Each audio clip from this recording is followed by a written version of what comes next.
What's going on, everybody?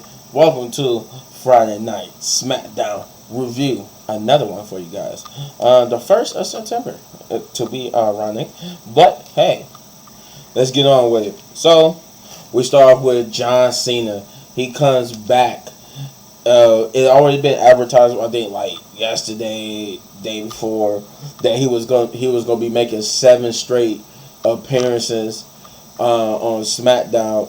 Plus, I guess they added tomorrow or today, depending on when you see this video, Payback.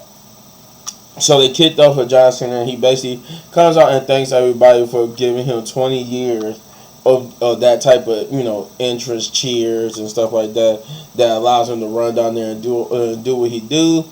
And that he was getting ready to announce that, he said, because of that gives him the opportunity to host Payback, and was also about to say that he was going to face someone, but he would get interrupted by Jimmy Uso, who basically comes out and defends his actions, saying that he don't care if everybody in the seats and everybody at home don't agree with what he did. He would say his brother 10 times over because he loves his brother. And then asked John Cena why is he here, saying that John Cena is just like Roman Reigns in the sense of John Cena takes,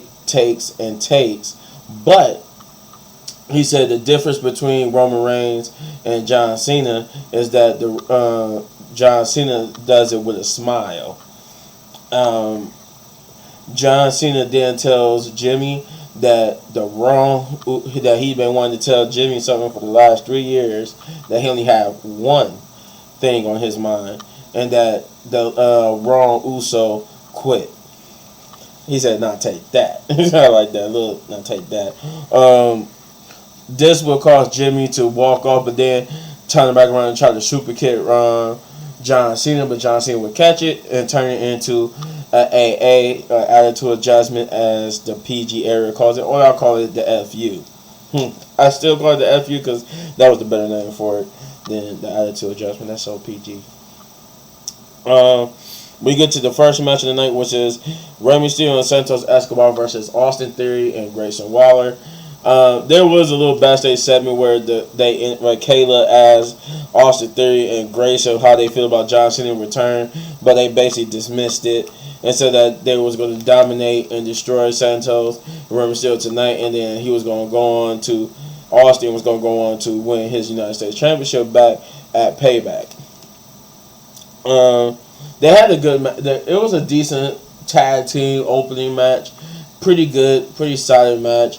A lot of high flying from Rey Mysterio and Santos Escobar. I don't know what was going on with Santos' injury. They say he was 100%.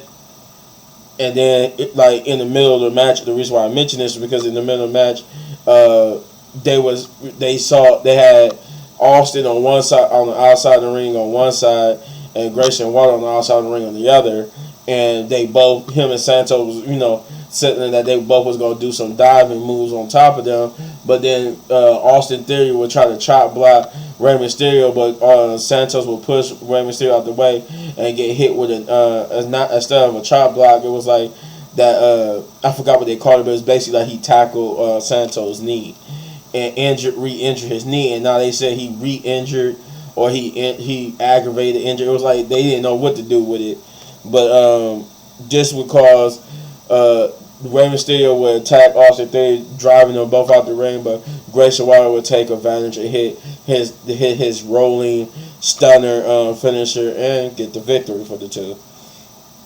Bobby Lashley came out next, basically talking about how and why he chose the Street Profits, and he just basically said that's real recognize real. He brought out the Street Profits, to which the Street Profits thanked Bobby Lashley. And thus, Bobby Lashley basically put everybody on notice in the SmackDown locker room that they coming for gold. They coming for power control and for gold. Kevin Owens and Sami Zayn will come out as they was walking up the ramp because they will be the next match. And they had a little stare down with them, but Bobby Lashley and the Street Profits stepped aside and allowed Kevin Owens and Sami Zayn to go to the ring. uh, which would be Kevin Owens and Sami Zayn versus Cruz Del Toro and Joaquin Joaquin Wild. The LWO. LWO got some shine in this episode. I like that.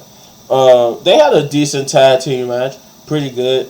Nothing too noteworthy. This was more so just about Kevin Owens and Sami Zayn sending a message to Judgment Day, so it wasn't like a hard hitting fought good tag team. It was just pretty much some good side tag team, but mostly dominated by them, and pretty quick domination it is, because although Cruz and Joaquin got some good hits, and they end up falling prey to Sami Zayn and Kevin Owens, to which afterwards they sent the message to Judgment Day saying that their match at Payback will not be pretty, and it won't be fun, and that it will get dangerous.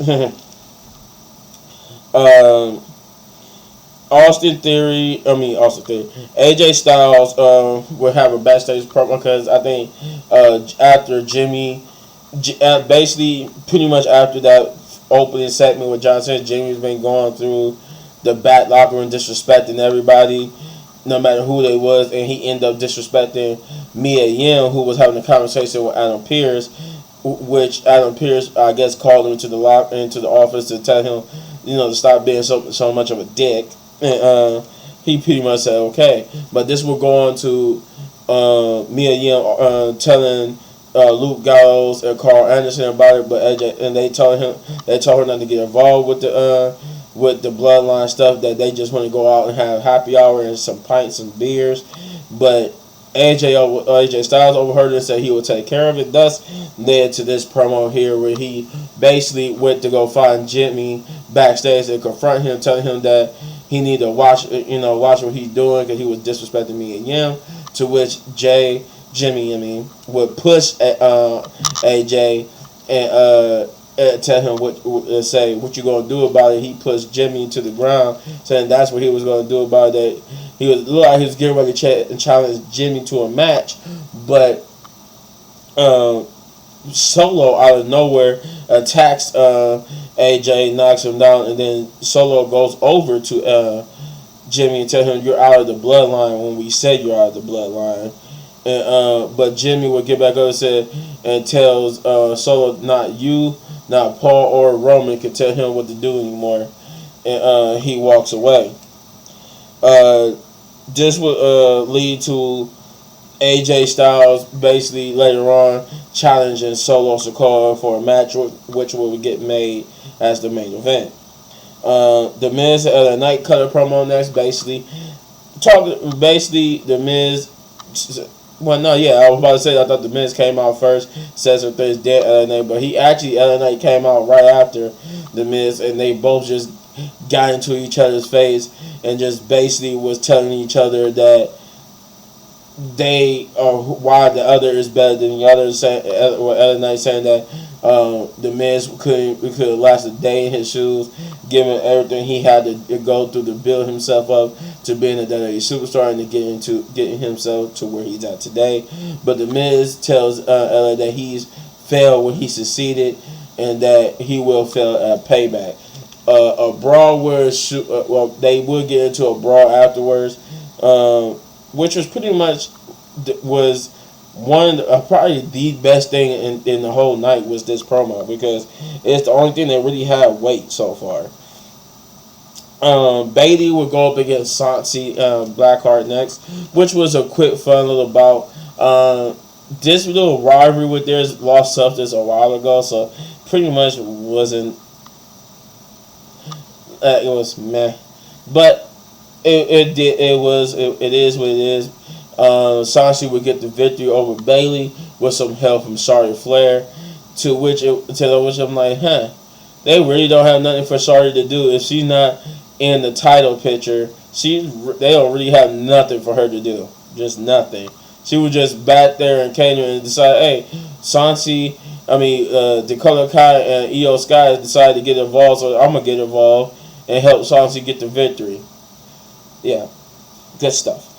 Then we get to the main event, which was pretty much the best match of the night, which is AJ Styles versus Solo Sikoa. They did a pretty good job. You know, it was main event where this was, like I said, the best match of the night.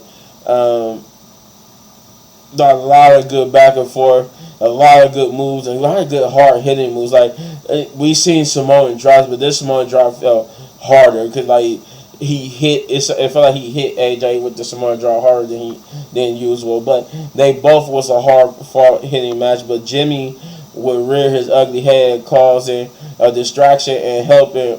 I think like they had the referee distracted, and Jimmy would knock AJ off the apron, causing Solo to hit him with the Samoan spike, I think, and he got the victory here.